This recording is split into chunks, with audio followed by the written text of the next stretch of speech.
It's a humbling experience to help some of the victims of the Sandy hurricane.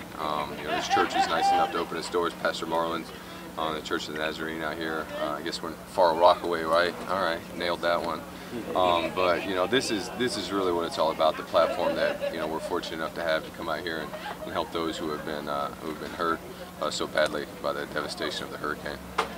What's a player's take on the fact that they haven't signed a major league free agent yet? We signed David.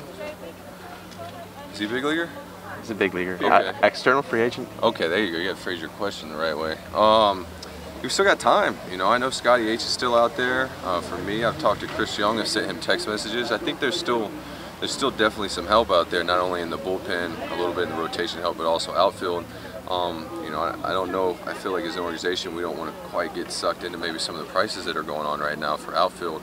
But from a personal standpoint, I still like the group of guys we've got. I like some of the pieces we got back. It's tough to see R.A. go, but I like the pieces we got back for him. How much of a surprise was the R.A. deal? I thought Sandy said it pretty well. I felt like he had more value in trade than he did re-signing. Again, you're not going to replace a Cy Young Award winner, but I do think with the catching help we got not only immediately with John Buck, but also maybe even not far away in d'Arnaud, and then Syndergaard, is that it?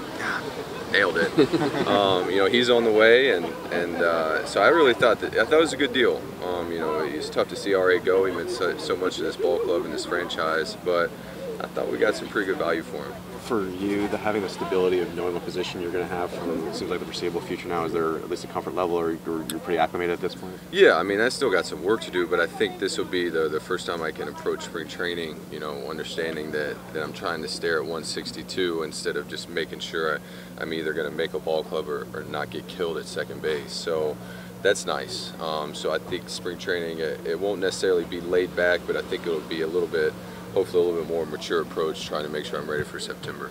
Are you reasonably close to the report date, or you live in Jacksonville, so you'll get there very early? I'm in Jacksonville. It's been 5 straight days of 80-degree weather there, so I'm going to get down to 10. I think somewhere right around there that Sunday, about a week early. But it's been, I got bit by a mosquito yesterday or 2 days ago in Jacksonville, so it's been warm. Just as of right now, though, you usually train at the university there? Or? Yeah, me and my brother and I train at Jacksonville University. So he got drafted, right? He did. He's with the Twins now, so we're both trying to get ready for baseball season. Mark, when you look at this team, is there anything you can point to as a strength that you can kind of rally around? Yeah, David Wright was probably the best third baseman in the big leagues, and Ike Davis played 4 months of the season and still hit 32 bombs and almost drove at 100.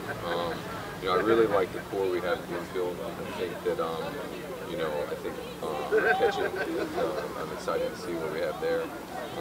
A year older Nice, I've seen Harvey, saw him at Nice's wedding. He looks good, he looks strong, in shape. And again, some of the question marks that everybody has is the outfield, but I have belief in. I've heard nothing but good things about Colin Cowgill. I got actually a text message right after he signed with Andy Green, who used to be in our organization. He said that we're going to love this guy. He comes to play hard every day. Said he really fit in well to the clubhouse. So, while it may not be big league free agent splashes that we've made so far, I think we've added some pieces that are definitely going to help us. You feel the rotation's good enough, right?